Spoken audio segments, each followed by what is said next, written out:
Two be honest, আমি যদি আরও 10 বার লাইফে কর্পোরেট জবে যাই, 10 বার যদি আমার এরকম 10 বছরের করে ক্যারিয়ার হয়, সেটাও সম্ভব না। আলটিমেটলি আমি লাস্ট 3 বছরে যে পরিমাণ আয়ের ক্যাপাবিলিটিস পেয়েছি বা আমি আয় করতে পেরেছি, আমি ব্যাংকে ফোন দিয়ে বললাম আমি টাকাটা কোত্থেকে আসছে, ও সেটা গুগল থেকে পাঠাইছে। তখন আমি শিওর হলাম যে না, টাকা আসে। আমি প্রথম থেকে সোশ্যাল মিডিয়াতে আমার টার্গেট ছিল যে এই জায়গাটা একদিনের জন্য না। আমার আসলে কখনোই কোনোদিনও চিন্তা ছিল না আমি মিডিয়াতে কাজ করব। হইলো কেমনে বলেন তো?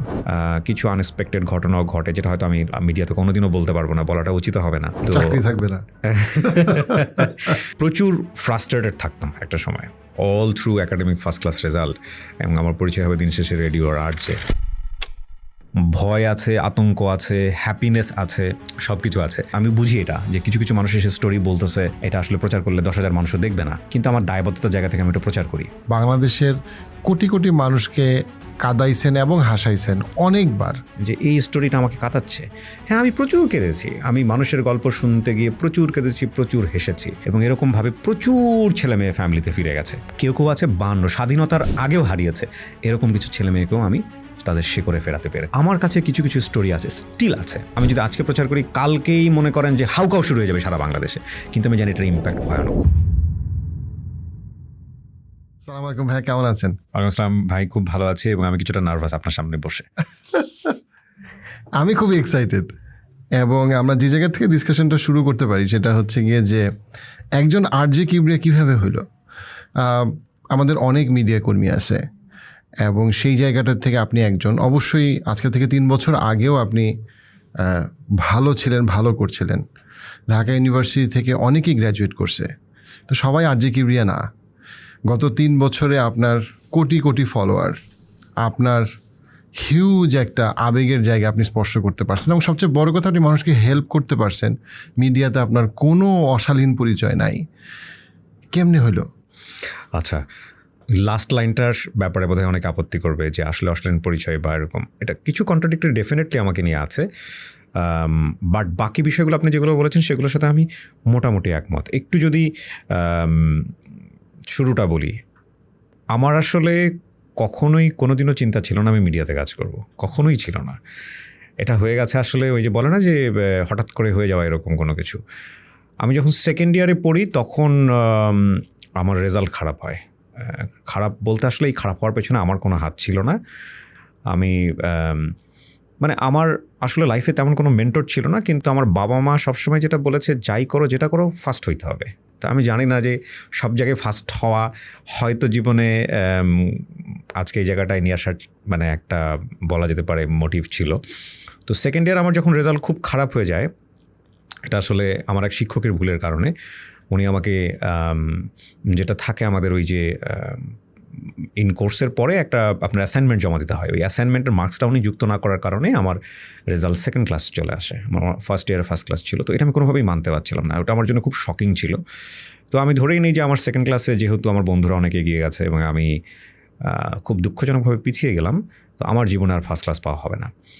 তো একটা মানুষের স্বপ্ন ভঙ্গ হলে বেশ কয়েকটা বিষয়ে, আপনি যেহেতু একজন সাইকোলজিস্ট আপনি জানেন, সেটা হয় শাখা প্রশাখা বিস্তার করে। কেউ হয়তো ডিরেইলড হয়ে যায়, কেউ হয়তো অন্য। তো আমি চিন্তা করলাম যে আমি যেহেতু একাডেমিক্যালি আর ভালো করতে পারবোই না, সো আমার টার্গেট হচ্ছে যে যে কোনোভাবেই হোক আমি কাজের মধ্যে ডুব দিব। তখন ফ্রেন্ড সার্কেলে ধরার চেষ্টা করলাম যে কোথায় কাজ করা যায়, কাজ করে একটু পয়সা রোজগার করা যায়, এটা করা যায়, ওটা করা যায়।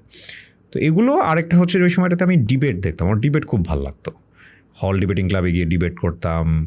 আপনার হচ্ছে ওই ইউনিভার্সিটি যে ডিবেটগুলো হতো সেগুলো খুব ভালো লাগতো, এবং ঢাকা ইউনিভার্সিটি ডিবেটিং সোসাইটির সপ্তাহে একটা প্রোগ্রাম হতো, সেখানেও ডিবেটে পার্টিসিপেট করতাম। এমন মনে আছে যে একটা ডিবেটের টপিকের উপরে পুরো সপ্তাহ জুড়ে পাবলিক লাইব্রেরিতে বসে বসে ওয়ার্ক করতাম। বিভিন্ন বই থেকে রেফারেন্স বের করে 3 মিনিটের একটা স্পিচ সারাদিন বসে মুখস্থ করতাম শুধুমাত্র ওখানে প্রেজেন্ট করার জন্যে। তো মানুষের প্রশংসা শুনতে ভালো লাগে, এটা একটা মারাত্মক রকমের, আমার কাছে মনে হয় যে পৃথিবীতে যত বড় ড্রাগ আছে তার চেয়ে ভয়ঙ্কর রকমের ড্রাগ হলো এই প্রশংসা। আপনি যদি কাউকে প্রশংসা করেন, প্রশংসা করে আপনি তাকে দরবেশ বানিয়ে দিতে পারবেন, আবার প্রশংসা করে আপনি তাকে খারাপও বানিয়ে দিতে পারবেন। তো আমার খুব প্রশংসা হতো দুটো জায়গাতে। একটা হতো স্ক্রিপ্টের প্রশংসা হতো, আর একটা হচ্ছে ভোকালের প্রশংসা হতো। তো এরপরে লেগে থাকলাম একের পর এক, যেখানে ডিবেট হতো সেখানে যেতাম, এবং ডিবেট করতে করতে একটা সময়, ওই সময়টাতে আমার কিছু ফ্রেন্ড সার্কেল তৈরি হলো। তাদের মধ্যে কেউ কেউ রেডিওতে জয়েন করলো, বাংলাদেশের প্রথম রেডিও টুডে FM 89.6। ওইখানে আমি আরজে হিসেবে জয়েন করি 2006 সালে, আমরা ফার্স্ট ব্যাচের আরজে।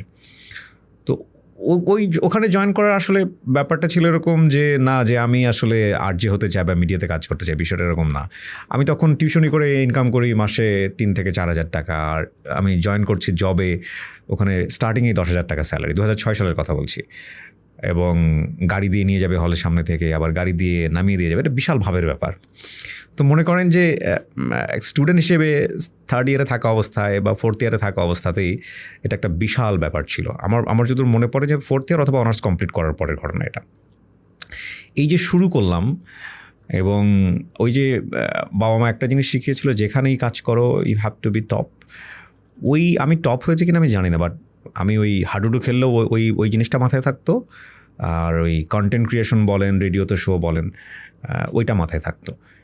এবং করতে করতে একটা সময় মনে হলো যে আমি অনেক দূর মিশে গেছি, মানে অনেক ডিপে চলে গেছে এই বিষয়টা, রেডিও কিংবা মিডিয়ার। বাবার টার্গেট ছিল বিসিএস করব। বাই দ্য ওয়ে, আমি সেকেন্ড ইয়ারের মার্কসটা পরবর্তীতে আমার যুক্ত হয়, কিন্তু আমার ফার্স্ট ক্লাস হয় না। থার্ড ইয়ারে গিয়ে আমি এত সারপ্লাস করি, যেটা আমার ফোর্থ ইয়ারেও যদি আমি ফার্স্ট ক্লাস মার্কস না পেতাম তাহলে আমার ফার্স্ট ক্লাস হতো। সো আমি ফার্স্ট ক্লাস পেয়েছি, অনার্সে ফার্স্ট ক্লাস পেয়েছি, মাস্টার্সেও ফার্স্ট ক্লাস পেয়েছি, পরবর্তী আমি এমফিলও করি। সো ওই দিক থেকে আমার একটা ন্যাক ছিল যে আমি ইউনিভার্সিটির টিচার হব, যে কোনোভাবে চেষ্টা করছিলাম যে ইউনিভার্সিটির টিচার হব, এবং ওখানেও প্রচুর সময় ব্যয় করি। কিন্তু তকদির বলে একটা ব্যাপার আছে, আমি সবসময় বিশ্বাস করি। আর রুটি রুজি ইনফ্যাক্ট সব কিছুই আল্লাহর হাতে, এবং আল্লাহ হয়তো বা চায় নাই যে আমি টিচার হই বা আমার বিসিএস ক্যাডার হওয়া হোক। আমি ভাইবা পর্যন্ত গিয়েছিলাম, কিছু আনএক্সপেক্টেড ঘটনাও ঘটে, যেটা হয়তো আমি মিডিয়াতে কোনোদিনও বলতে পারবো না, বলাটা উচিত হবে না। তো চাকরি থাকবে না, ভেরি আনএক্সপেক্টেড। জীবনের একটা পর্যায়ে গিয়ে অনেক কিছু হয়তো বা লেখার সুযোগ হলে হয়তো বা অটোবায়োগ্রাফিতে লিখবো, যদি সেরকম প্রোফাইল পার্সন হই, যদি বলার মতো কিছু থাকে তখন। তো এরপরে আমি ছেড়ে দিলাম, মানে আমার কাছে মনে হলো যে না, বিসিএসও আমাকে দিয়ে হবে না। তো ওই যে আমার মনে আছে, পুরাতন বিমানবন্দর থেকে বের হলাম, সাদা শার্ট কালো প্যান্ট ভাইবার। তো সাদা শার্টের বোতাম খুলছিলাম, আর চোখ দিয়ে পানি পড়ছিল, আর ভাবছিলাম যে এখানেই। ততদিন আমার বাবা মারা গেছেন 2008-এ। আমার বাবা আসলে দেশের জন্য শহীদ, বিএসএফের সাথে ফ্রন্টাল ফাইটে, অনেকেই জানেন হয়তো বা, উনি বিডিআরে ছিলেন। তো শার্টের বোতাম খুলছিলাম, আর মনে হচ্ছিল যে ফাইন, এটাই পরিসমাপ্তি। এরপরে বেশ কয়েকবার সুযোগ ছিল, আর কখনো ট্রাই করিনি। যে শিক্ষকের আন্ডারে এমফিল করেছি, উনিও আমাকে বলেছিল তুমি লেগে থাকো, আমি জানি যেসব ছেলেমেয়েকে নেওয়া হচ্ছে সেসব ছেলেমেয়েকে পড়ানোর মতো যোগ্যতা তোমার আছে, বাট আপনি হাল ছেড়েন না। আমি বলছিলাম স্যার, আমার বয়স যদি 55 হয়ে যায় তাও আমি একবারের জন্য টিচার হতে চাই। তো আলহামদুলিল্লাহ আমি প্রাইভেট ইউনিভার্সিটিতে পড়িয়েছি। আমি ইউল্যাবে প্রায় 3.5 বছর ওদের রেডিও নিয়ে কাজ করেছি, ওখানে আমি অ্যাডজান্ট ফ্যাকাল্টি ছিলাম। তো এক পর্যায়ে মনে হলো যে এটা আমার জন্য না। কিন্তু আমি প্রচুর ফ্রাস্ট্রেটেড থাকতাম একটা সময়, যে all through academic first class result, এবং আমার পরিচয় হবে দিন শেষে রেডিও আর আরজে, এটা আমাকে খুব বেশি পেইন দিত। এই জন্য আমি যেটা করতাম যে আমি আরজে থাকার পাশাপাশি আমি আরও বেশ কিছু জায়গায় কাজ করেছি। যেমন আমি ইউনিভার্সিটির টিচার ছিলাম, পাশাপাশি আমি বিবিসিতে কাজ করেছি, পাশাপাশি আমি অনলাইন রেডিওর হেড হিসেবে কাজ করেছি। সো আমি বিভিন্ন রকমের কাজ করার চেষ্টা করতাম। তো এইগুলোর মধ্যে ডুবে যাওয়াতে আমার আসলে সরকারি চাকরি বা অন্য কোনো কিছু করতে হবে এগুলো নিয়ে আমি কখনো চিন্তাই করি নাই। সো এটা একটা জার্নি ছিল। আর আমি চেষ্টা করেছিলাম এই জায়গাটা থেকে বের হয়ে যাওয়ার জন্যে, মানে মিডিয়া থেকে বের হয়ে যাওয়ার জন্যে। এবং আমার কাছে এক পর্যায়ে মনে হয়েছিল যে বিসিএসের সবচেয়ে লোয়েস্ট ক্যাটাগরির যেই জবটা আছে ওটাও যদি হয়ে যায় ফাইন, আই এম হ্যাপি। কিন্তু আল্লাহ ওখানে নিবে না, আমাকে ধাক্কা দিয়ে ওখান থেকে বের করে দিয়েছে। কপাল ভালো আপনার বিসিএস হয় নাই, মানে দেশের এত মানুষের এত উপকার হয়তো আপনার মাধ্যমে হয়েছে, আলহামদুলিল্লাহ। দ্যাটস আ ডিফারেন্ট স্টোরি, আমি আপনাকে বলবো নিশ্চয়ই, আমরা যদি বাট এই তাকদিরের সৌন্দর্যটাও এখানে। আলহামদুলিল্লাহ। ক্যান্সার আক্রান্ত পেশেন্ট রানু বেগম, ওনার বয়স 48 বছর, উনি ক্যান্সারের পেশেন্ট। বিশেষজ্ঞ ডাক্তার বলেছেন ক্যান্সারটি সেকেন্ড স্টেজে আছে এবং এটা কিউরেবল। উনি 3টা কেমো 8টার মধ্যে অলরেডি দিয়েছেন, কিন্তু বাকি আর কোনো টাকা ওনাদের নাই।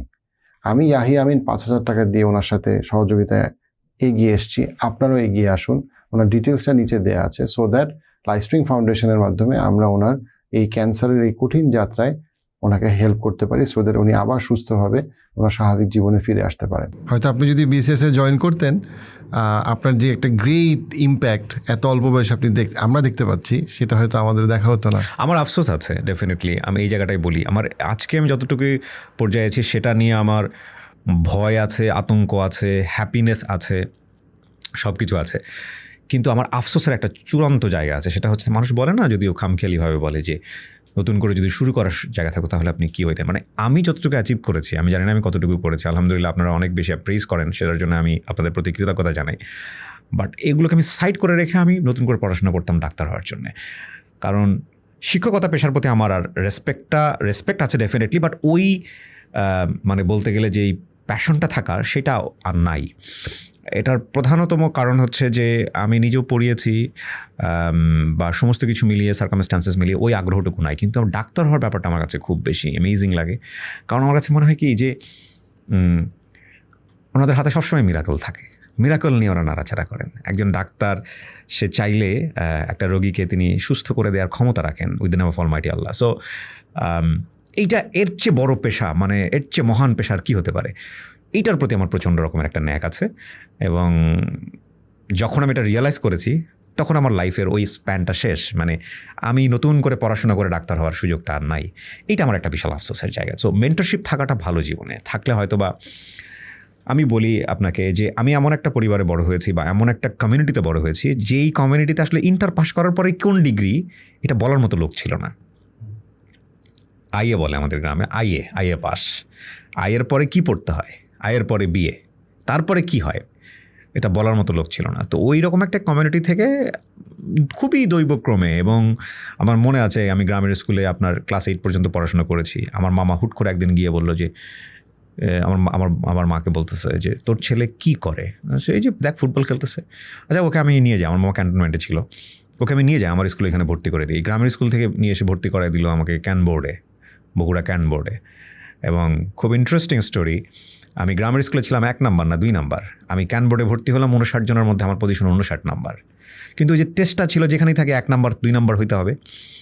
খুব বেশি সময় পাইনি, আমার মনে আছে আমি ক্লাস 9-এ ভর্তি হলাম, 10-এ এসে আমার রোল 22 হলো, এবং আমি ফাইনালি গিয়ে ওখান থেকে স্টার মার্কস পেলাম হিউম্যানিটিস থেকে। এবং মজার বিষয় হচ্ছে সারা জীবন আমার কানে ঢুকানো হয়েছে আমি অঙ্কে ভালো না, অঙ্কে ভালো না, অঙ্কে ভালো না। অথচ আর্টস থেকে আমি অঙ্কে লেটার নিয়ে, একটা সাবজেক্ট লেটার নিয়ে আমি স্টার মার্কস পেয়েছিলাম। এবং ওইটাই আমার স্কুলের, আমি যতদূর জানি যে একটা মাত্র স্টার, ওইটাই আমার স্কুলের শেষ স্টার, কারণ এরপরে গ্রেডিং চলে আসছে। এরপরে ক্যান পাবলিকে পড়লাম, যেহেতু দুটোই ভালো রেজাল্ট ছিল, পরীক্ষা দিলাম, আপনার ঢাকা ইউনিভার্সিটিতে পরীক্ষা দিলাম, জাহাঙ্গীরনগরে পরীক্ষা দিলাম, রাজশাহীতে পরীক্ষা দিলাম, সবগুলোতেই আমার চান্স হয়ে গেল। এবং ইভেন আমি বাড়ির পাশে আজিজুল হক কলেজেও আমি বগুড়া আজিজুল হক কলেজেও পরীক্ষা দিয়েছিলাম ভর্তি হওয়ার জন্য। আমার সবগুলো ইউনিভার্সিটিতে হয়েছে, কিন্তু বগুড়া আজিজুল হক কলেজে আমার চান্স হয়নি। মানে আমি ইউনিভার্সিটিগুলোতে চান্স পেয়েছি, কিন্তু কলেজে আমি চান্স পাইনি। তো এবং ইকোনমিক্স আমার খুব শখ ছিল, আমি ইকোনমিক্স নিয়ে পড়াশোনা করব। কিন্তু আমি রাজশাহীতে ইকোনমিক্সে ভর্তিও হয়েছিলাম। এরপর ইকোনমিক্সের যারা ভাই ব্রাদার থাকে তারা শুনে বললো যে ও ঢাকা ইউনিভার্সিটিতে চান্স পেয়েছে, ও ভালো একটা সাবজেক্ট পাবে, পাবলিক অ্যাডমিনিস্ট্রেশন পাবে বা পলিটিক্যাল সায়েন্স পাবে, ওটা বাদ দিয়ে সে এখানে ইকোনমিক্সে ভর্তি হয়েছে। তো সবাই আমার দিকে তাকায় এমনভাবে যে এই চিড়িয়া কোত্থেকে আসলো। সো আমি যে ধাক্কাটা পেলাম এই সময়টাতে, ওই যে বললাম মেন্টরশিপ নাই। এবং ভর্তি হতে লেগেছিল আমার 6 ঘন্টা, ভর্তি ক্যান্সেল করতে লাগে আমার 7 দিন। তো আমার রাজশাহীও চলে যায়, ঢাকাও চলে যায়, এরকম একটা অবস্থায় ইয়ানফসি করতে করতে শেষ পর্যন্ত ঢাকায় আসলাম। এই প্রথম আমার ঢাকায় আসা, আমার যতদূর মনে পড়ে 2000 সালে, আমার মনে আছে স্টিল আমার বাবার একটা ট্রাঙ্ক, গোছানো ট্রাঙ্ক, ওই ট্রাঙ্কের মধ্যে কিছু জিনিসপত্র দিয়ে বাসটা, ঠিক আমরা যদি বগুড়া ক্যান্টনমেন্টে থাকি, বাসটা এসে থামলো, আমি আমার এক বড় ভাই নিয়ে ট্রাঙ্ক নিয়ে উঠলাম। আমার মা দাঁড়াচ্ছে, চোখের পানি টপ টপ করে পড়তেছে, তার আঁচল দিয়ে মুছতেছে। এবং ফার্স্ট টাইম আমি রিয়েলাইজ করলাম যে আমি পড়াশোনার জন্যে আমার এলাকা ছেড়ে কোথাও দূরে যাচ্ছি। তার পর্যন্ত আমি রিয়েলাইজই করি নাই। আর ঢাকাতে আসার পরে আমার কাছে মনে হচ্ছিলো যে কখন কোন মুহূর্তে আমি এই শহরটা থেকে বের হয়ে যাব। This is the ugliest city, jam ঠ্যাম সব কিছু মিলায়। তো আলহামদুলিল্লাহ ওই তারপরে তো এখন 2000 থেকে 2023 বছর যাবৎ এই শহরটাকেই ভালোবেসে ফেলেছি, এই শহরের অনেক মানুষ আমাকে ভালোবেসে ফেলেছে। তো এই মানে কন্টেন্ট ক্রিয়েশনের মাধ্যমে ঢাকা শহর জয় করার ব্যাপারটা একটু বলেন তো। আচ্ছা, এইটার একটা সুন্দর স্টোরি আছে। আমি যখন রেডিওতে কাজ করতাম, রেডিও টুডে আমি একসময় ছেড়ে দিই। আমি না, আমাদের প্রায় 27 থেকে 28 জনের একটা গ্রুপ ছিল, ওরা রিভল্ট করে, অ্যাকচুয়ালি বিদ্রোহ করে ছেড়ে দেয়। অনেক বেশি ইয়াং ছিলাম তো, মানে আমাদেরও ইমোশনটা অনেক বেশি, আর আমাদের ম্যানেজমেন্টটাও সামহাও আমাদেরকে ওইভাবে ভালোবাসার দিক থেকে বেশি বেশি দিয়ে ফেলেছিল বোধহয়। শেষ পর্যায়ে একটু কম পড়েছিল, আমরা আসলে ওই মানিয়ে নিতে পারিনি এই কম ভালোবাসা। তো সব কিছু মিলিয়েই আমরা শেষ পর্যন্ত একটা রিভল্ট করে বসলাম এবং চাকরি ছেড়ে দিলাম 1.5-2 বছর, 2-2.5 বছর কাজ করার পরে। দেন এবিসিতে জয়েন করি। তখন আমার বস ছিলেন লাবলু ভাই, আমার লাইফের one of the great mentor, মানে কন্টেন্ট ক্রিয়েশনের জায়গা থেকে আমি বলবো। Still I am working with him. উনি নেক্সাস টেলিভিশনে কাজ করেন এবং he is a man basically. 2টা জায়গাতে আমি তাকে অনেক রেসপেক্ট করি। প্রথম কথা হচ্ছে যে জীবনেও কোনো দিন বসিং করেন না, নাম্বার 1। আর নাম্বার 2 হলো মানে যদি কারো ক্রিয়েটিভিটি থাকে, ওনার সঙ্গে কাজ করে খুব মজা পাবে, কারণ উনি লিবার্টি দেন, প্রচুর লিবার্টি। এই লিবার্টি তাইদের আপনি শয়তান হয়ে যাবেন, অথবা আপনি প্রচুর ক্রিয়েটিভ হবেন। মানে ফাঁকি দেওয়ার যদি কারো সুযোগ থাকে, সে প্রচুর ফাঁকি দিতে পারবে, আলটিমেটলি ফাঁকি দিয়ে ধরাই পড়ে যায়। তো এবিসির ঘটনাটা একটু বলি আপনাকে। এবিসি রেডিও তখন 4টা রেডিও, এবং রেডিও টুডে, এবিসি রেডিও আমার, রেডিও ফুর্তি। এবিসি রেডিও হচ্ছে সিস্টার কনসার্ন অফ প্রথম আলো।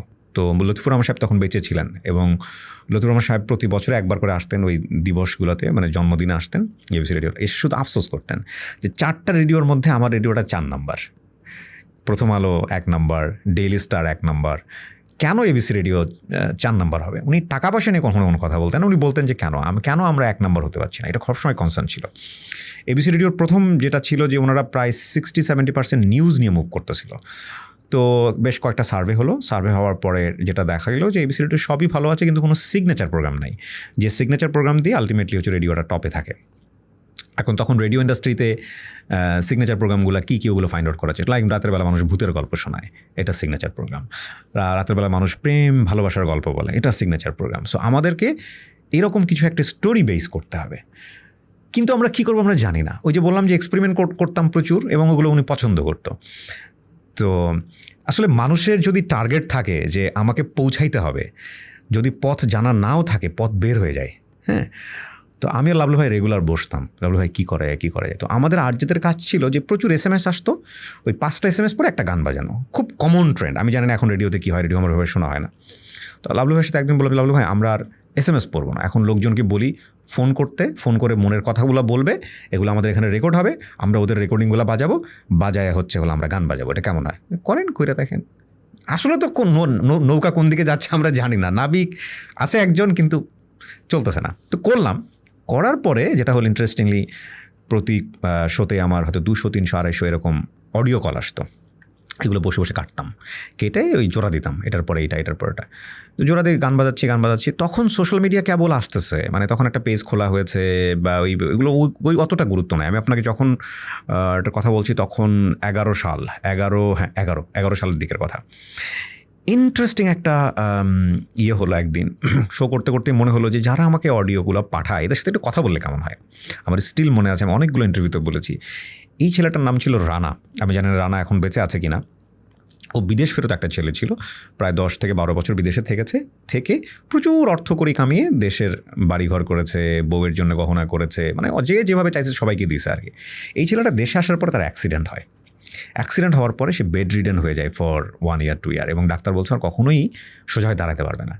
এরপরে যে ওর অবর্ণনীয় জীবনটা শুরু হয়, লাইক ও বেডেই সমস্ত কিছু করতেছে, ওর ওয়াইফ ফিরেও দেখে না, বাচ্চা ওর কাছে আসে না। তো সারাদিন এভাবে থাকতো, রাতের বেলা অপেক্ষা করতো কখন আমার শোটা শুরু হবে। ওর এন্টারটেনমেন্টই ছিল এইটা। তো রানাকে আমি রাতের বেলা একসময় কল দিই, এবং আমরা কি করতাম, এই বারবারই প্রত্যেকটা শোতে যখন আমরা মাঝখানে লিঙ্কগুলো দিতাম, কথা বলতাম, তখন সে বলতাম যে আপনারা যদি আমাদের সাথে আরও বিস্তারিত কথা বলতে চান, চলে আসেন আমার ফেসবুক পেজে, হ্যাঁ, ওখানে লাইক দেন, লাইক বাটনে লাইক করবেন। তখন তো শিখাইতে হতো মানুষকে, লাইক বাটনে একটা অবশ্যই লাইক দিয়ে নেবেন, নিয়ে নিচে এসে কমেন্টস করেন, আমি পড়বো। তো একটা লিঙ্কে এরকম কল দিলে হয়তো 30 জন 40 জন লাইক দিত। রানাকে আমি ফোনে নেওয়ার পরে বললাম, রানা কেমন আছেন, কী অবস্থা? জি ভাইয়া ভালো আছি। আপনি আমাকে ফোন দিয়েছেন? হ্যাঁ, আমি আপনার অডিও শুনে ফোন দিয়েছি আপনাকে। কী হয়েছে আপনার একটু বলেন তো। দেন ও 5 মিনিটে 7 মিনিট ওর স্টোরিটা বলার পরে আমি বলি যে রানা, আবেগ আপ্লুত হয়ে গেছে, রাত 11টার পরে সবাই একটু সফট মোডে থাকে, তখন 1-1.5 বাজে। আমি জীবনে কোনো একদিন সুযোগ পেলে আপনার সঙ্গে দেখা করবো। রানা, আমি এখন পর্যন্ত আপনাকে সরি বলে যাচ্ছি, আপনার সঙ্গে আমার দেখা হয়নি, হয়তো আর কোনো দিন হবে না, কারণ আপনি কোথায় আছেন আমি জানি না। তো এই বলার পরে রানার জন্যে সফটনেস দেখায়া ফোনটা রেখে খুব সফটলি, আমাদের আর্জেরা তো অনেক সাপ ছিলাম, এটা এই মুডের সাথে কোন গান যায়, এটা যায় ওটা যায়, ধাম করে একটা গান টান দিনে গান বাজাই দিছি, বাজাতে একটা কল দিয়ে দিছি এখানে যে আসেন ফেসবুকে আপনারা যারা লাইক দিচ্ছেন, অ্যান্ড বিলিভ মি মুহূর্তের মধ্যে 4-5 হাজার লাইক পড়ে একটা পেজে।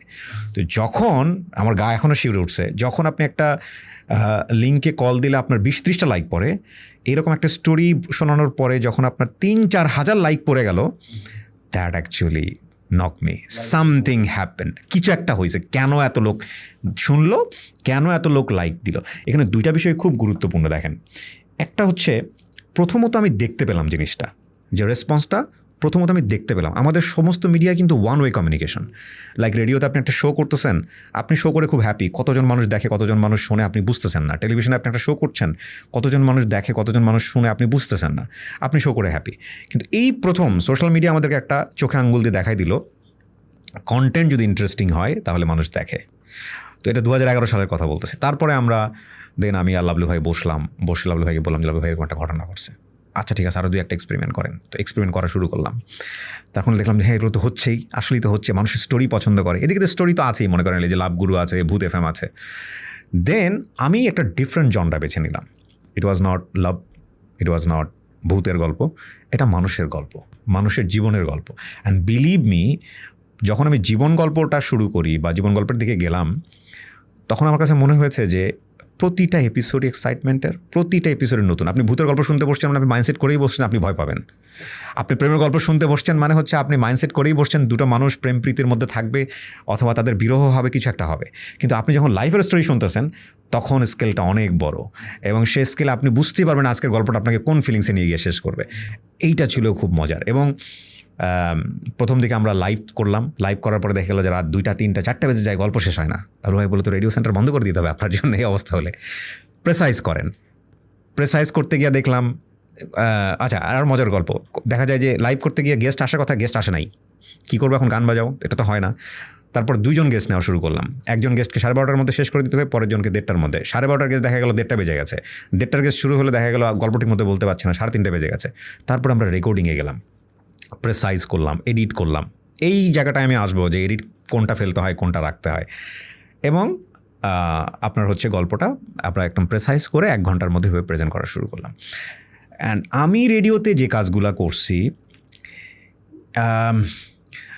সাহসী কাজ যদি বলে কেউ ওই সময়ে, মানে ফাস্ট হওয়ার জন্যে, রেডিওকে 1 নাম্বার বানানোর জন্যে, থাকে না যে চারপাশে কে কী বললো না বললো ওগুলো মাথায় না, মানে হি অ্যাকচুয়ালি আমার মাথার উপরে আমব্রেলা ছাতার মতো ছিল, মানে ওনার সময়কাল পর্যন্ত। তারপরে আমি কিছু ভুলও করছি, ওই যে আপনি লাস্ট লাইন যেটা বললেন না যে কী যেন তর্কিত না বিতর্কিত, সেটার জায়গাও আছে, সেটাও আমি বিতর্কিত হয়েছিও। তো উনি মাথায় ছাতার উপরে ছিল, উনি শুধু হালটা ধরেছিল, কি রে এটা রাইট হচ্ছে, এটা রং হচ্ছে, এটা ঠিক হচ্ছে না, এইভাবে করেন। তো ওই সময়টাতে আমি ভয়ঙ্কর লেভেলের কিছু এক্সপেরিমেন্ট করেছি। আমি প্রত্যেকটা স্টোরি নেওয়ার আগে একটা গ্রাফ তৈরি করতাম যে এই এরকম দিন লাভলু ভাইয়ের কাছে দিতাম, লাভলু ভাই দেখতো, করবেন এটা করা কি ঠিক হবে, আচ্ছা করেন।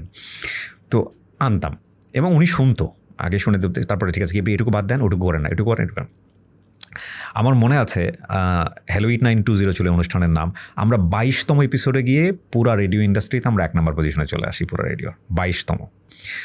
এই যে মজাটা পাইলাম 1 নাম্বার হওয়ার মজাটা, অ্যান্ড বিলিভ মি 4 নাম্বার থেকে একটা রেডিও একটা সিগনেচার প্রোগ্রাম দিয়ে সে টপে চলে আসে। এটা সিরিয়াসের রিপোর্ট ছিল, আমি জানি না সিরিয়াস এখন সার্ভে করে কিনা। এবং ওর পরে আমি যখন ছেড়ে আসছি এবিসি রেডিও, এর ওই সময় পর্যন্ত রেডিও 1 নাম্বারই ছিল। হাড্ডাহাড্ডি ফাইট হইতো, মানে শেষের দিকে এসে খুব হাড্ডাহাড্ডি ফাইট হইতো। পরে মনে হলো যে এক পর্যায়ে গিয়ে একটু ভূত নিয়েও নাড়াচাড়া করি। That was very unexpected. Somehow আমি যেটা করতে চাইছিলাম এটা একটা বাংলাদেশের ডিফারেন্ট জনরা ক্রিয়েট করতো, কিন্তু আমি করে উঠতে পারি নাই। ওই সময়টাতে আসলে কিছুটা ম্যাচিউর আমি বলতে গেলে রেডিওতে, সো আমার আরও কেয়ারফুল হওয়ার দরকার ছিল। কিন্তু লাভলু ভাই ওই সময়টাতে ছিলেন না, রেডিওতে ছিলেন না। থাকলে হয়তো বা এই ভুলগুলোও হতো না। আসলে আমরা যেটা করতাম, ডরের বিষয়টা ছিল হচ্ছে হন্টেড প্লেসগুলোতে গিয়ে জিনিসগুলো পিক করা। সোশ্যাল মিডিয়াটা আসলে ওইভাবে তখন সিরিয়াসলি নেই আমরা বলতে গেলে। Social media is a funny thing, এখানে এটা সিরিয়াসলি নেওয়ার কি আছে। কিন্তু তখন সিরিয়াসলি আসলে সোশ্যাল মিডিয়া টার্ন করতেছে, সাইবার ক্রাইম লট হয়, এগুলো কিচ্ছু ছিল না, ফানি করেন না, করলে কী হয়েছে। কিন্তু সামহাও এটা খুব ভালো একটা আইডিয়া ছিল, কিন্তু আপনি তো জানেনই খুব ভালো একটা আইডিয়া যদি খুব ভালোভাবে এক্সিকিউট না হয় তাহলে এটা হিতে বিপরীত হইতে পারে। তো ওটা হিতে বিপরীত হয়েছে এবং এখানে কিছুটা শিক্ষাও পেয়েছি। তো এই সব করতে করতেই দিন চলে গেল, যাচ্ছিল। তখনও পর্যন্ত আমি সোশ্যাল মিডিয়াতে কন্টেন্ট বানাই না, এগুলো সবই আমার রেডিওর স্টোরি। এবং রেডিও 1 নম্বর হলো, এক পর্যায়ে আমি এবিসি রেডিও ছেড়ে দিলাম, তখন ঢাকা ফিল্ম অফার করলো। ঢাকা ফিল্মের অফার অনেক আগে থেকে ছিল। আমি আসলে এবিসিতে তখন 6 ডিজিট স্যালারি পেতাম। ঢাকা ফিল্ম বললো যে না, এত দিতে পারবো না। আমি বললাম যে 6 ডিজিটটা ঠিক রাখেন। তো 6 ডিজিট ঠিক রেখে আমি শিফট করি এবং ঢাকা ফিল্মও কাজ করছিলাম। ওইখানে গিয়েও আপনার হলো ঢাকা এফএমে প্রথম থেকে আমার টার্গেট ছিল যে ঢাকা এফএম এবং রেডিও আম্বারে আমি ফুললি অনলাইন কন্টেন্ট বেস কিছু একটা করব। দ্যাট ইজ অ্যানাদার স্টোরি, যেটা আসলে লাস্ট 3 বছরে আমাকে চিনেছেন বা আমাকে দেখেছে। অনেক মানুষ আছে যারা হয়তো আমার রেডিও কন্টেন্ট কখনো শোনেইনি, যারা হয়তো বা সোশ্যাল মিডিয়াতে দেখে আমাকে চিনেছে। না, মাত্র 3 বছরে অনেকেই তো ইউটিউব চ্যানেল খুলছে, অনেকেই ফেসবুক আছে, বাট আপনার চ্যানেলের যে কম্প্রিহেন্সিভ ইম্প্যাক্ট এবং এঙ্গেজমেন্ট উইদাউট এনি অশ্লীলতা অথবা কৌতুক, অর্থাৎ আপনি কিন্তু ওই সেন্সে কোনো অশ্লীলতা সরাসরি আপনার প্রোগ্রামের মূল বিষয় না, কৌতুকও না, নাচ গানও নাই, এটা আপনারটা কোক স্টুডিওও না, রাইট? এটা কেমনে করবে? এই যে কোটি কোটি মানুষ গত 3 বছরে আপনার সাথে ইনভলভড, এঙ্গেজড, মিডিয়া কর্মী তো বাংলাদেশে অনেক আছে, এমন না যে আপনি একমাত্র মিডিয়া কর্মী, আপনি কিন্তু ওমর সানিও না, তাই না? তো আমার খুব পছন্দের ওমর সানি এবং মৌসুমী দুজনই। হইল কেমনে বলেন তো? আচ্ছা, এখানে আরেকটা জিনিস একটু বলি। 3 থেকে 4 বছর রাফলি। আরেকটা জিনিস যেটা বলতে চাচ্ছিলেন। হ্যাঁ, আপনি যেটা বলতেছিলেন না কন্টেন্টের এই বিষয়গুলা, আমি আসলে নতুন কিছুই করি নাই। আমি রেডিওতে যে কাজটা করতাম সেটাই আমি সোশ্যাল মিডিয়াতে করেছি, কিন্তু আমি শুধু মানে পরিবেশনের স্টাইলটা চেঞ্জ করেছি। মানে রেডিওতে আপনি একটা মানুষকে চোখ বন্ধ করে বসায় দিয়ে বলতে মানে তুমি বলো, ওই মানুষের পরিচয়ের প্রয়োজন হয় না, সে পরিচয়টা চাইলে হাইড করলেও এখানে খুব একটা ইম্প্যাক্ট তৈরি করে না, কারণ এখানে যদু মধু কেউ আসলে সে অন্য নামে বলে দিল, লোকজন বিশ্বাসই করবে। কিন্তু সোশ্যাল মিডিয়ার ইম্প্যাক্টটা অনেক বড়। আমি 2020 সালের, আমি একটু শুরু থেকেই বলি তাহলে, করোনা যখন আমাদেরকে ধাক্কাটা দিল, আমার মনে হয় লাইভ স্প্রিংয়েও করোনার একটা অনেক বড় ফ্যাক্ট আছে। করোনা সারা পৃথিবীতে অনেক বড় বড় কিছু করে গেছে, আমরা যদি নেগেটিভ না দেখি শুধু পজিটিভ দেখি। করোনা আমার জীবনে আশীর্বাদ। প্রথম কথা হচ্ছে এটা, করোনার সময়টাতে আমাদের অফিস বন্ধ করে দেওয়া হলো, আমাদের স্যালারি অর্ধেক হয়ে গেল। আমার তখন ফার্স্ট বেবি, বোধহয় 1 বছর বা 2 বছর বয়সের। তার আগে আমি কিছুটা এক্সপেরিমেন্ট করে ফেলছি অলরেডি সোশ্যাল মিডিয়াতে, এবং সেই স্টোরিটাও আমি একটা পডকাস্টে বলেছি, এখানেও আমি বলি। সেটা হচ্ছে যে আমি যে বিল্ডিংয়ে কাজ করতাম সেই বিল্ডিংয়েরই 7 তলায় মানি এক্সচেঞ্জে কাজ করতো আমার গ্রামের একটা ছেলে।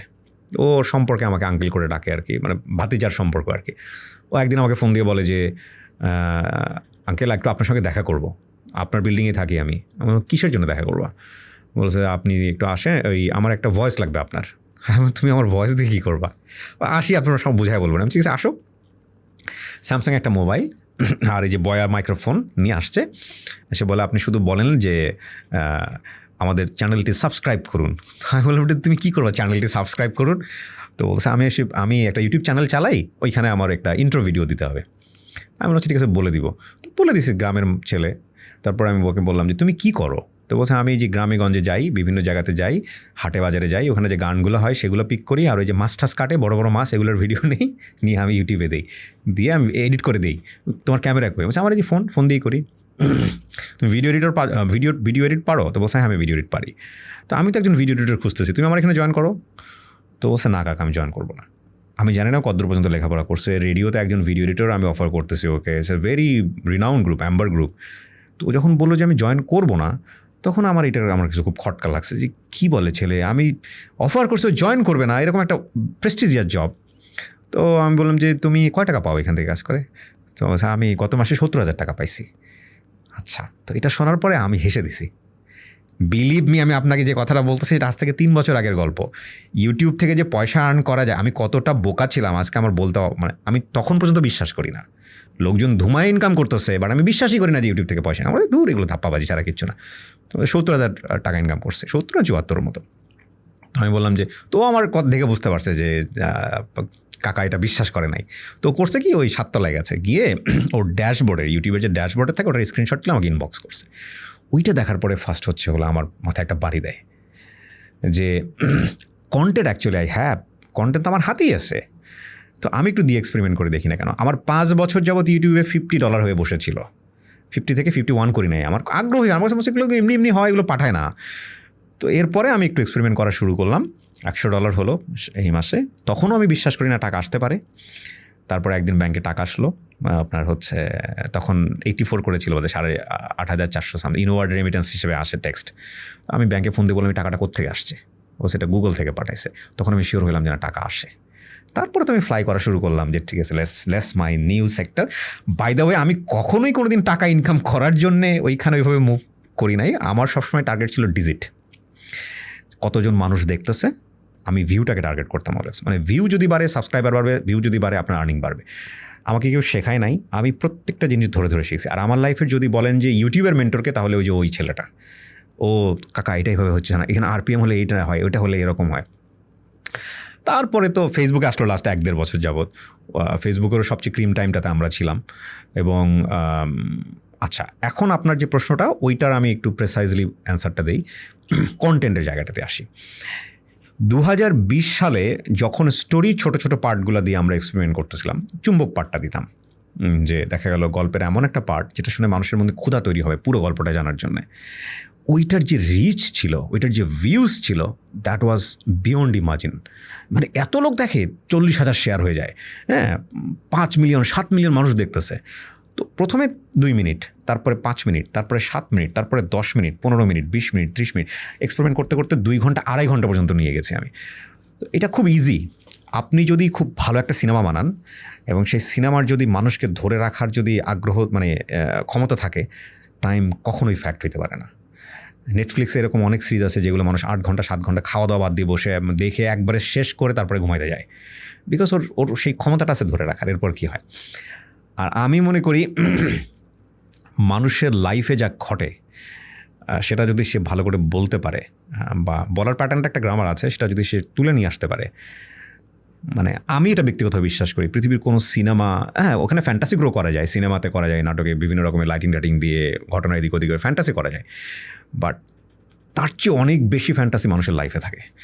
এবং আমি জাস্ট খালি পিক করি, আমার কাছে 10টা স্টোরি আসলে, 15টা স্টোরি আসলে আমি বুঝি যে ফাইন, এটা মানুষ শুনবে, এটাই আমাকে দিতে হবে।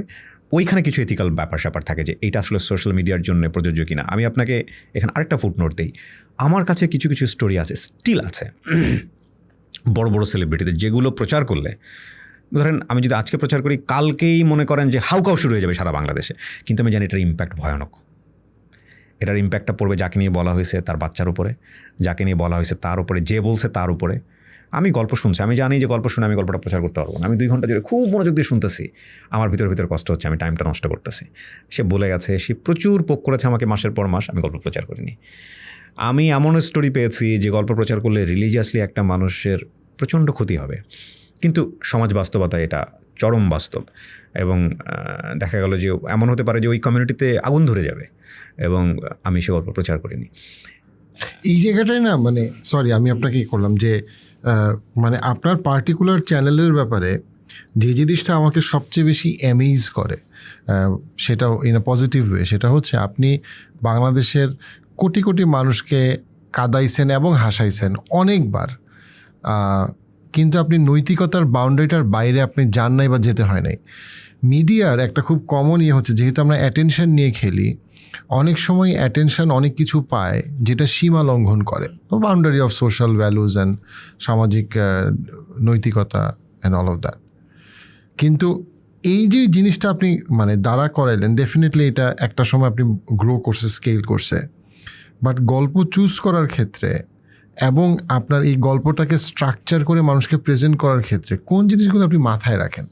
আচ্ছা, এডিটিং স্কিলের জায়গায় আমি বিনয়ের সাথে বলতে চাই, আমি যে সব কিছু পেরেছি তা না, বা যতটুকু পেরেছি এটার ক্রেডিট যদি কাউকে দিতে হয়, প্রথমত আমি লাভলু ভাইকে দিব, কারণ এডিটিং সেন্সের জায়গাটা উনি আমাকে হাতে ধরে ধরে শেখাইছে।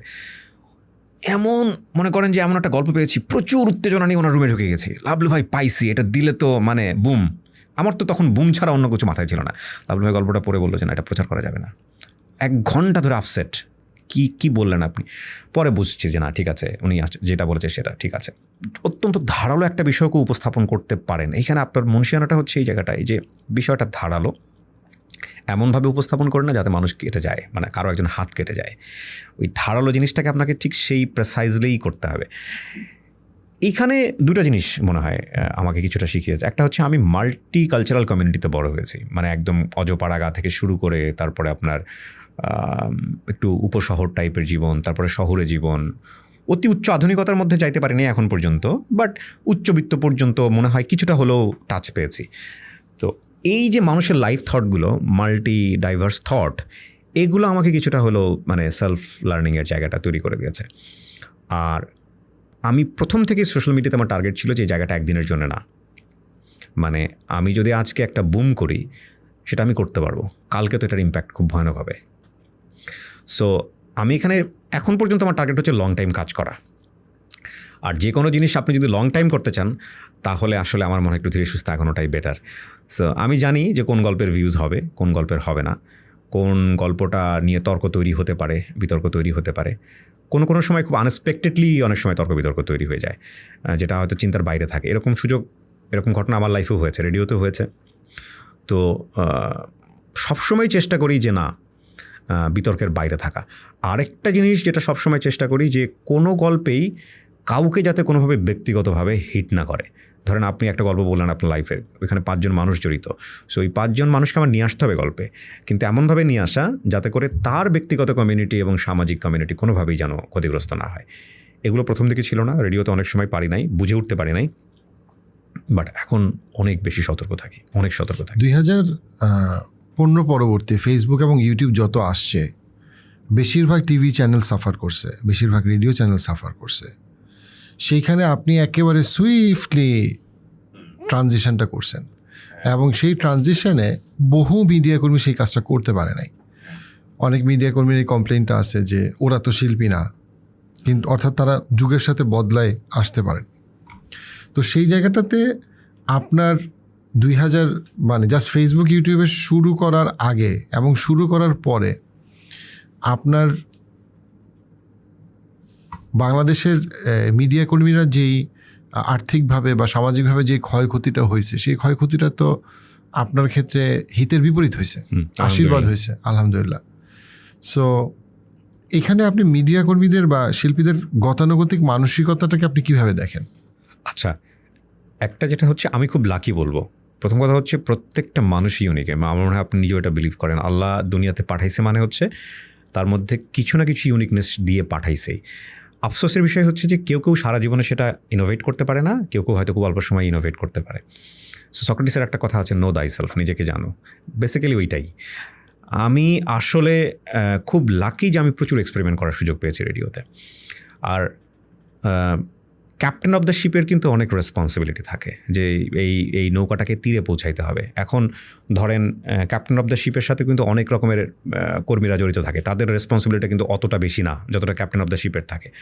যখন একটা রেডিও 1 নম্বর হওয়া না হওয়া একটা আরজের ওপর নির্ভর করে এবং আরজে প্রোগ্রামের উপর নির্ভর করে, তখন ভাই আমি আপনাকে খুলেই বলি, আমি যখন 1.5 লাখ টাকার মতো স্যালারি পাই, আমার পরের জন সে দেখা গেল 50,000ও পায় না।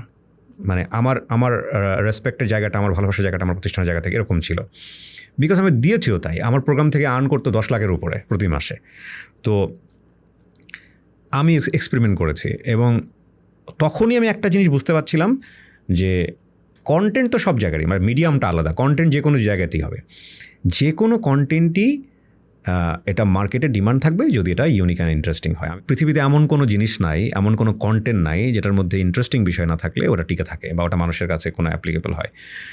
তো আমি একটা জিনিস বুঝেছি, সেটা হচ্ছে স্টোরি শুনতে গিয়ে বা শোনাতে গিয়ে, যে একটা স্টোরি আমাকে ঘন্টার পর ঘন্টা ধরে রাখে। প্রথমত আমি নিজে রিয়েলাইজ করেছি যে এই স্টোরিটা আমাকে কাঁদাচ্ছে।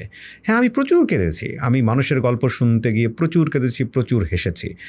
এবং যখন আমি দেখলাম যে আমাকে কাঁদায়, আমাকে হাসায়, তখন আমি দেখেছি যে 1000 মানুষকে কাঁদাচ্ছে, 1000 মানুষকে হাসাচ্ছে। আমাকে কেউ কখনো এসে বলে দেয় নাই এতটুকু রাখো, এতটুকু রেখো না। আমি করতে করতে করতে করতে শিখেছি যে এতটুকু না রাখলেও চলে। এইটা হচ্ছে গল্পের মূল পার্ট, এতটুকুতে ধরে রাখতে হবে। এই গল্পটা এতখানি আপসে নিয়ে গিয়ে এই জায়গাটা ডাউন করতে হবে। এই সুযোগটা সব কর্মী পায় না। এখন একজন কর্মী ধরেন রেডিওতে তার কাজ ছিল নিউজ পড়া, সে সোশ্যাল মিডিয়াতে সে কী করবে? সে তো প্রোগ্রাম বানায়নি, সে তো কন্টেন্ট বানায়নি, সে জাস্ট নিউজ প্রেজেন্টেশনই ছিল, তার ওই সুযোগটা নাই। তাকে চিন্তা করতে হবে সোশ্যাল মিডিয়াতে যেসব কন্টেন্ট তৈরি হচ্ছে সেখানে তার এক্সপার্টিস কোথায়, সে নতুন করে কী করতে পারে। কিন্তু আমি অনেক লাকি যে আমি কন্টেন্ট আগে থেকেই নাড়াচাড়া করতাম, একটা ডিফারেন্ট ফরম্যাট। আগে ছিল মাইক্রোফোন, সেখানে আমি শুধু ক্যামেরা বসাই দিছি। আর ক্যামেরাটা বসানোর পরে আমাকে চিন্তা করতে হয়েছে, যেহেতু এটা সোশ্যাল মিডিয়া, তার ফেস দেখা যাবে, সুতরাং এখানে সেন্সরশিপটা একটু অন্যরকম হবে, এখানে গল্পের মানটাও একটু অন্যরকম হবে, গল্পের ধরনটা একটু অন্যরকম হবে, কিন্তু গ্রামারটা সেম। লাইক রেডিও তো ইন্টারেস্টিং হলে মানুষ শোনে, এমনও ঘটনা আছে সাউন্ড বক্সে দিয়ে বাজারের মধ্যে সবাই গোল হয়ে শুনেছে।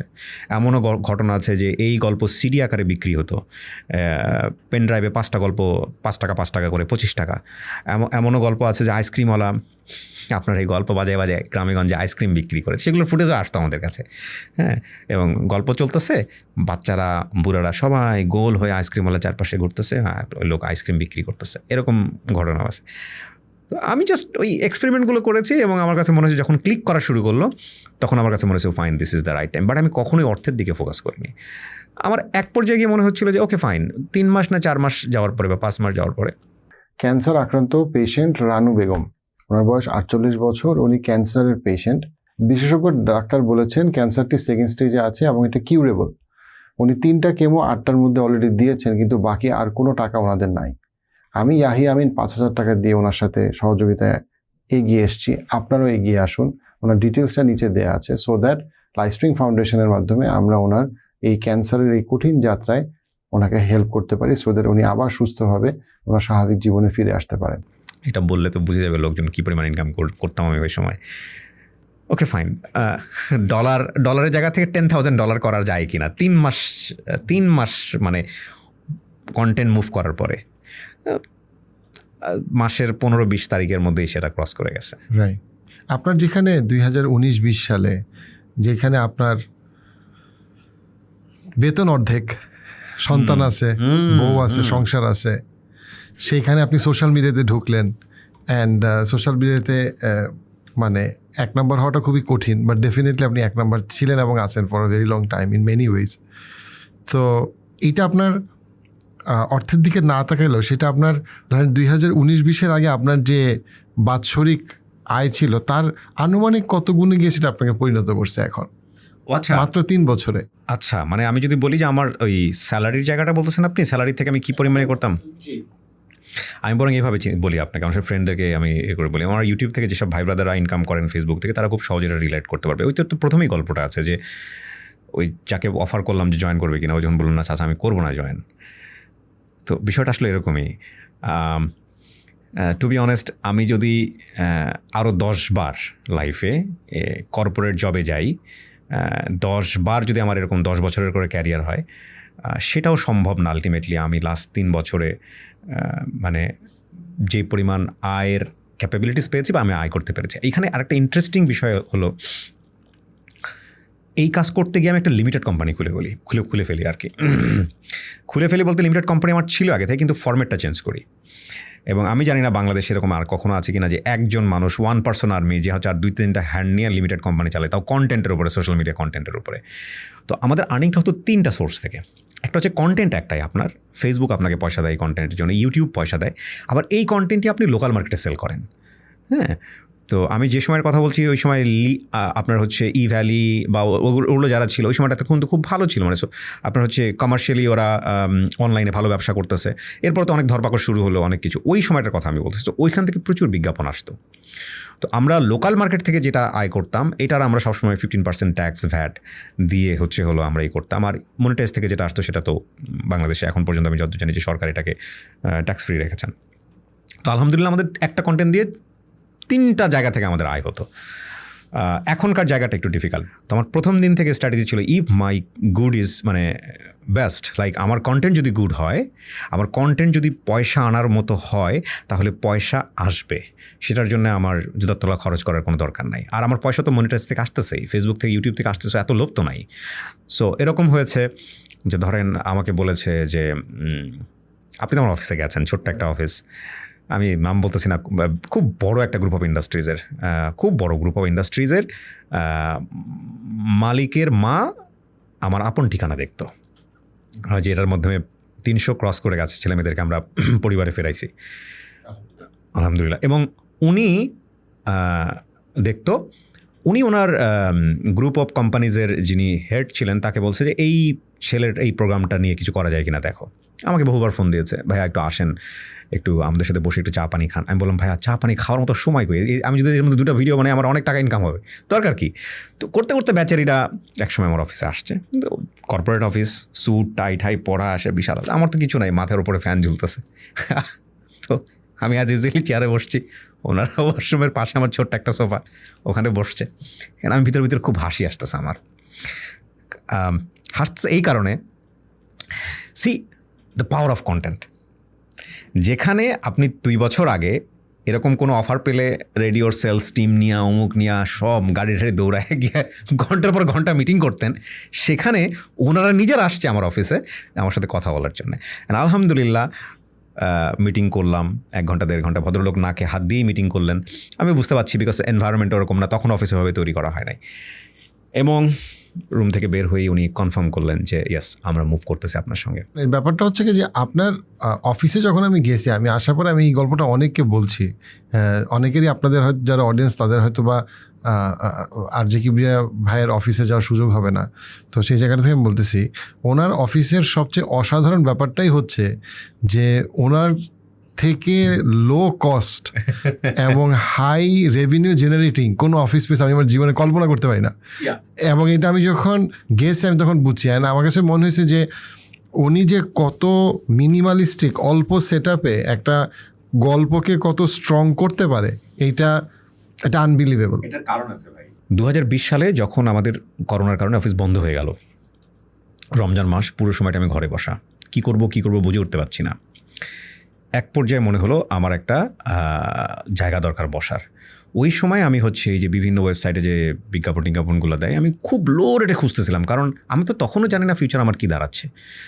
নাভানা টাওয়ারের খুব কাছাকাছি মহাখালী ওই জায়গাটার মধ্যে স্পেসের মধ্যে এরকম একটা 15, 16, 17 হাজার টাকা 18 হাজার টাকার ভাড়া দেওয়া একটা বাসা পেয়ে গেলাম কমার্শিয়ালি। আল্লাহ মিলাই দিচ্ছে, বিলিভ মি। যে বাড়ির ওনার, উনি জানে না এই স্টুডিও কি, উনি জানে না ইউটিউব কি, ফেসবুক কি। হ্যাঁ, আলহামদুলিল্লাহ এখন উনি খুব ভালোবাসে, কারণ উনি ওই এলাকার ওই যে মৃত লাশ গোসল করান এবং খুব পপুলার মানুষ। তো উনি খুব খুশি যে ওনার বিল্ডিংয়ে এরকম একজন আসছে যে হচ্ছে এরকম হারায় যাওয়া ছেলে মেয়েদেরকে সে খুঁজে দেয়। এখন বুঝে সে উনি।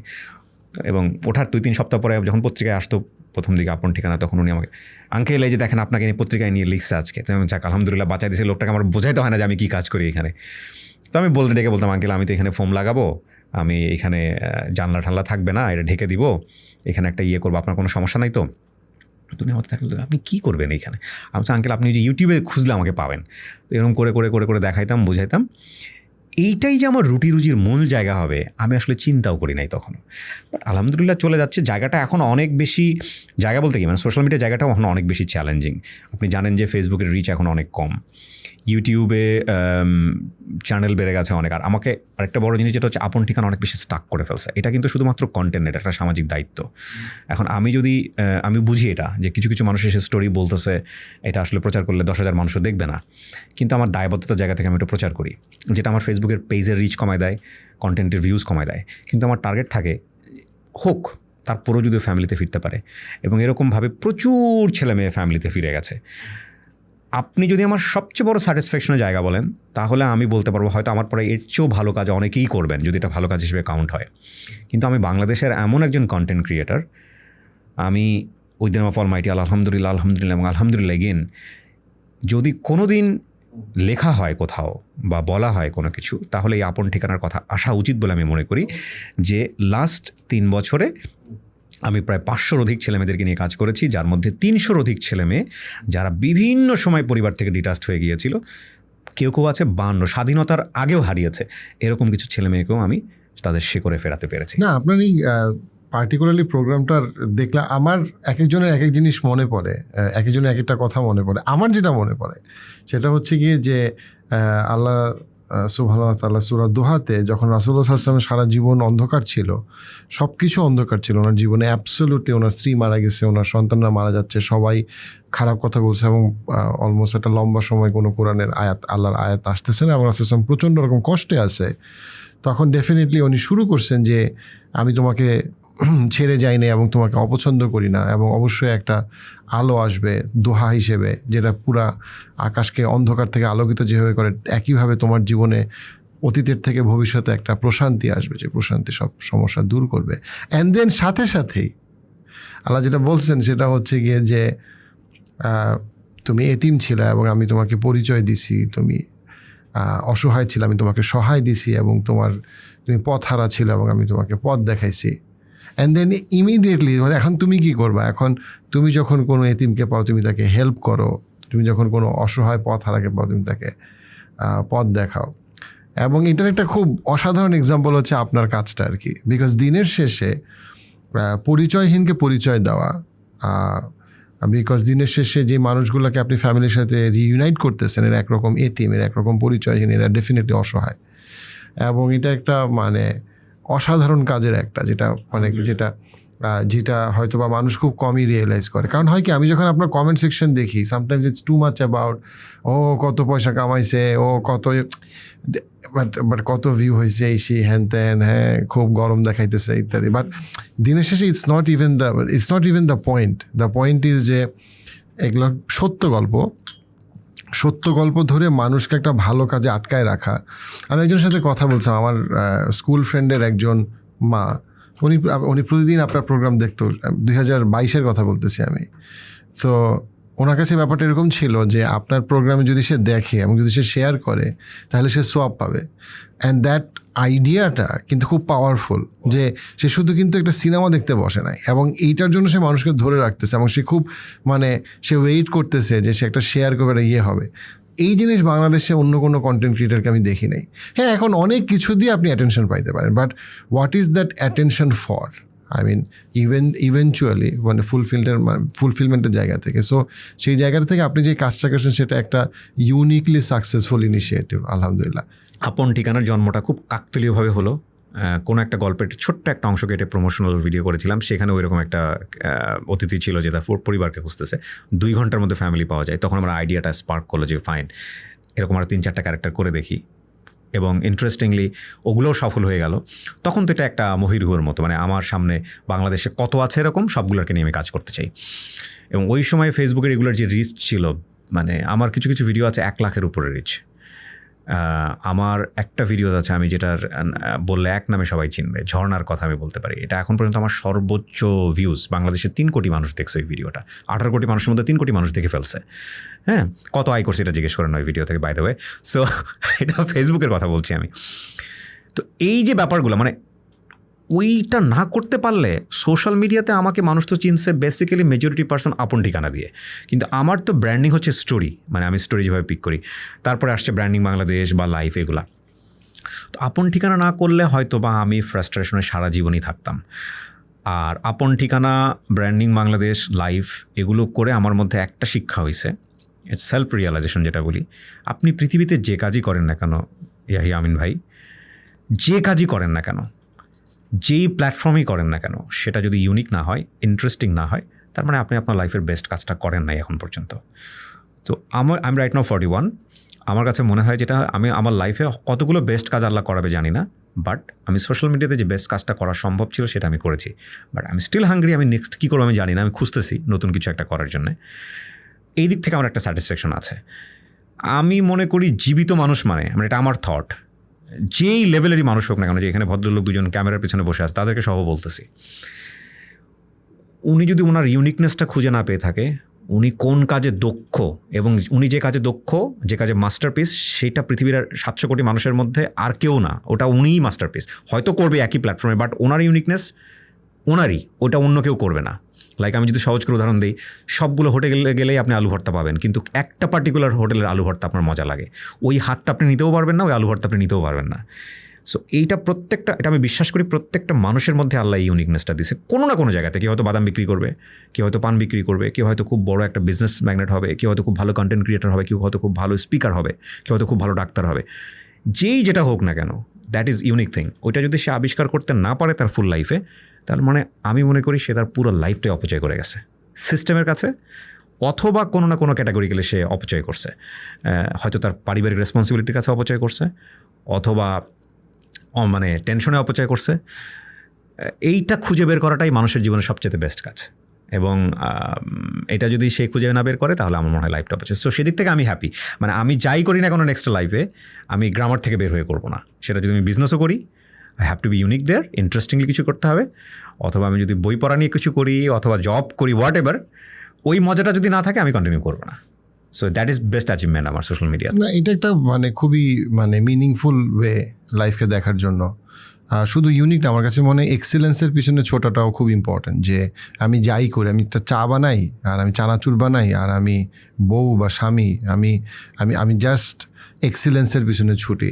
মানুষের সবচেয়ে বড় ব্যর্থতা হচ্ছে যখন সে ভিতর থেকে মিডিওক্রেসিকে মেনে নেয়, যে কিছু একটা হইলো না হইলো, পারলাম না, আমার কিছু যায় আসে না, তখন জীবিত মানুষটা মারা যায় ভিতর থেকে। সো আপনি যেটা বললেন, একটা হচ্ছে ইউনিক, আর পাশাপাশি আমার কাছে মনে হয় যে আমি যাই করি আমি সেটাতে এক্সিলেন্সের চূড়ায় যাব। এই যে স্পৃহাটা, সেটা শুধু টাকা আয় করার ব্যাপারটা না, ব্যাপারটা হচ্ছে ইন টার্মস অফ আমি জীবন্ত, এটা ফিল করা, আমি ঘুম থেকে উঠছি এটা ফিল করা ইন এ মিনিংফুল ওয়ে। সেটা আমার কাছে মনে হয় অসাধারণ একটা বিষয়।